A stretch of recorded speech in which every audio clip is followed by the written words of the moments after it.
The Rings of Power is full of terrible scenes. In fact, some would argue that The Rings of Power really is just one huge collection of terrible scenes put together as some sick, twisted joke, which honestly might not be too far off the truth, but there are some scenes in this show that eclipse all the others, rising higher to be the most terrible scenes of all the terrible scenes, which we're going to be diving into today. This small scene here with Isildur and whoever she is. I genuinely do not know her name. A scene filled with adultery, horrible dialogue, a camera getting in way too close, mix that in with some of the most horrendous kissing, and you have a scene that really, really does betray Tolkien. And I don't use that phrase lightly. You see YouTubers out there throwing around the whole Rings of Power betrays Tolkien line every 5 minutes, but I don't believe that the writers are betraying Tolkien most of the time. They're just unbelievably retarded. So let's get into it. Let me set the scene for you. We have Isildur, son of Elendil, king of Arnor and Gondor, the brave warrior who cut off the hand of Sauron himself. Then you have Estrid, whatever her name is. Then you have her, whatever her name is, just some normal person Isildur found.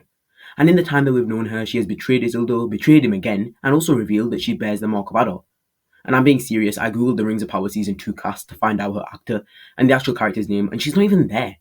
Like, what the hell? Not even Google knows her name, and I still bloody don't anyways, even though she has betrayed him and stabbed him in the leg.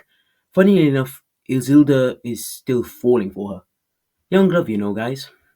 You know? But it all comes together in episode 8 when she says this to Isildur, and I quote, Hagen started building the foundations a few days ago. Hagen being her betrothed, and the foundations meaning he's building them a house.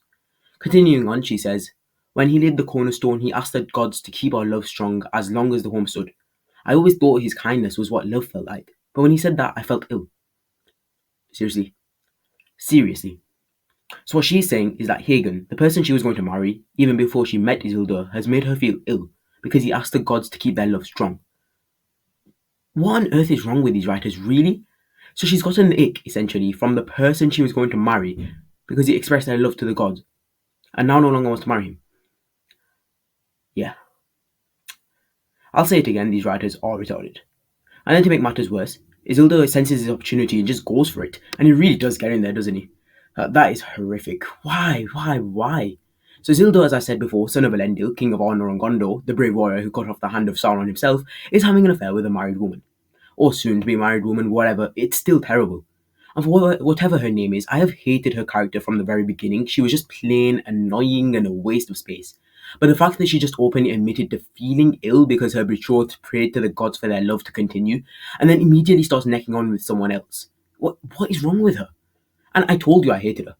Compare it to the relationship, right, between Aragorn and Arwen, or Beren and Luthien. Genuinely beautifully crafted relationships between two people that really never should have been together, or realistically could be together. Yet out of sheer determination and love for the other, both lovers find a way to be with one another. It's brilliant, honestly. It's beautiful, and it works because of that. But then you have this, which, well, it's not really the same, is it? And then you have the heroic music swelling in the background, which, I mean, come on.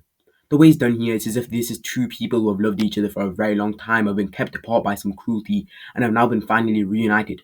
Not like it's actually just some woman cheating on her husband to be with one of the greatest men Numenor has even known. Yeah, well, not yet. Give it 20 years, he's still in his teenage years, is young Isildur. Let him get past the starting affairs on with to-be married girls first, eh? I hate my life. I hate your life too. Also, please subscribe. We're a growing channel and it would be hugely helpful. Just one click. But now for the reason why I really do believe this scene, above all others, to be a betrayal of Tolkien.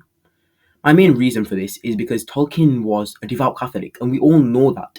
And it's clear in his writing, it's clear in The Lord of the Rings. Themes of it, though subtle they may be, are present in the Lord of the Rings books.